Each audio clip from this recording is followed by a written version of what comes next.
हिंसा क्यों बढ़ रही है? इंसानियत, क्रोध और कर्म का अंतिम सत्य। आज हर तरफ हिंसा है। घर में, सड़क पर, समाज में और दिलों के भीतर छोटी छोटी बातों पर हाथ उठ जाता है। जुबान जहर उगल देती है और इंसान इंसान को कुचल देता है। पर क्या आपने कभी सोचा है, हिंसा अचानक नहीं होती। आज कर्म का रहस्य आपको वह सच बताएगा जो अगर समझ में आ गया तो हाथ उठना अपने आप रुक जाएगा। हिंसा कहाँ से जन्म लेती है? हिंसा तलवार से नहीं, सोच से जन्म लेती है। जब इंसान दूसरे के दर्द को देखकर भी अनदेखा कर देता है, जब वह कहता है यह मेरी जिम्मेदारी नहीं है, तभी एक बहुत गहरा कर्म बनता है। शास्त्र कहते हैं, उपेक्षा सबसे क्रूर हिंसा है। जो दर्द सुना नहीं जाता वह एक दिन फूट पड़ता है। क्रोध दबे हुए कर्मों की आग। क्रोध किसी का स्वभाव नहीं होता। क्रोध संग्रहित अपमान होता है, जिसे बार बार कमजोर समझा गया, जिसे बार बार चुप कराया गया। वह एक दिन चुप नहीं रहता और जब वह बोलता है तो शब्द नहीं, हिंसा निकलती है। याद रखिए, हिंसा करने वाला भी कभी पीड़ित रहा होता है। सामूहिक कर्म हम सब जिम्मेदार। जब समाज गलत देखकर भी चुप रहता है, जब हम कहते हैं मुझे क्या लेना देना, तब ये सामूहिक कर्म बन जाता है। इसीलिए पूरे समाज में अशांति फैलती है। हिंसा किसी एक की नहीं होती, वह हम सब के मौन की संतान होती है।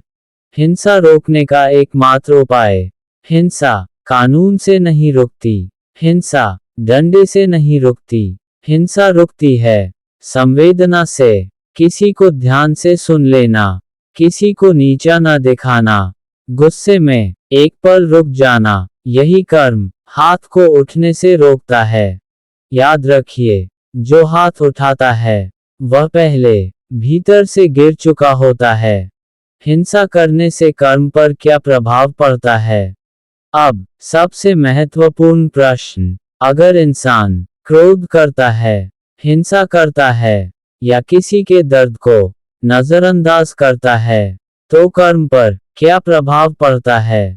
शास्त्र स्पष्ट कहते हैं, कर्म सिर्फ हाथ से नहीं बनता, भावना से बनता है। हिंसा से कर्म भारी और कठोर हो जाता है। जब आप किसी को शारीरिक या मानसिक चोट पहुंचाते हैं, तो वह पीड़ा आपके कर्म खाते में ऋण बनकर जुड़ जाती है। ये ऋण कभी इसी जन्म में तो कभी अगले जन्म में चुकाना ही पड़ता है। इसीलिए कई लोग कहते हैं, मैंने तो कुछ किया ही नहीं, फिर भी सब कुछ टूटता जा रहा है। वह पिछले कर्मों का फल होता है। क्रोध से बुद्धि नष्ट होती है। गीता कहती है, क्रोध से विवेक नष्ट होता है। विवेक नष्ट होने से कर्म विनाश की ओर जाता है। जो इंसान बार बार क्रोध करता है, उसके कर्म धीरे धीरे सकारात्मक फल देना बंद कर देते हैं। फिर मिलता है गलत निर्णय, रिश्तों में टूटन, मानसिक अशांति, जीवन में रुकावटें। संवेदनहीनता से पुण्य रुक जाता है।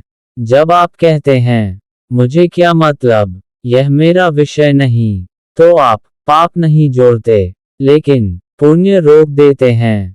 और जहां पुण्य रुकता है, वहां धीरे धीरे अंधकार बढ़ता है। इसीलिए अच्छा करते हुए भी जीवन में सुख टिकता नहीं।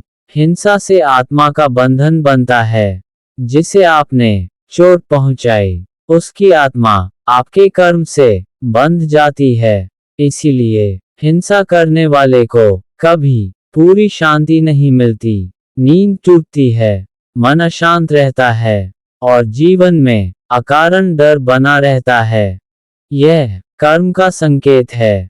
जब हिंसा छोड़ी जाती है, कर्म बदलने लगते हैं।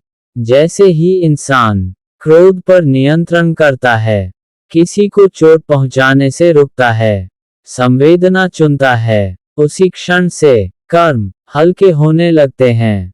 ईश्वर ऐसे इंसान को अकेला नहीं छोड़ता, क्योंकि हिंसा छोड़ना सबसे बड़ा प्रायश्चित है। रुकिए, एक पल के लिए रुकिए। हाथ उठाने से पहले यह मत सोचिए कि सामने वाला कितना गलत है। ये सोचिए, आपका कर्म कितना भारी होने वाला है। जिस क्षण आप किसी को चोट पहुंचाते हैं, उसी क्षण आप अपने ही भविष्य में एक घाव लिख देते हैं। वह घाव न दिखाई देता है, न तुरंत दर्द देता है, लेकिन जब फल देता है, तो जिंदगी हिला देता है। याद रखिए, हिंसा से आप जीतते नहीं, आप अपना पुण्य हारते हैं। और जिसने पुण्य खो दिया, उसके पास बचाने को कुछ नहीं बचता। आज अगर आप इंसान बनकर रुक गए, तो कर्म आपके पक्ष में खड़ा हो जाएगा।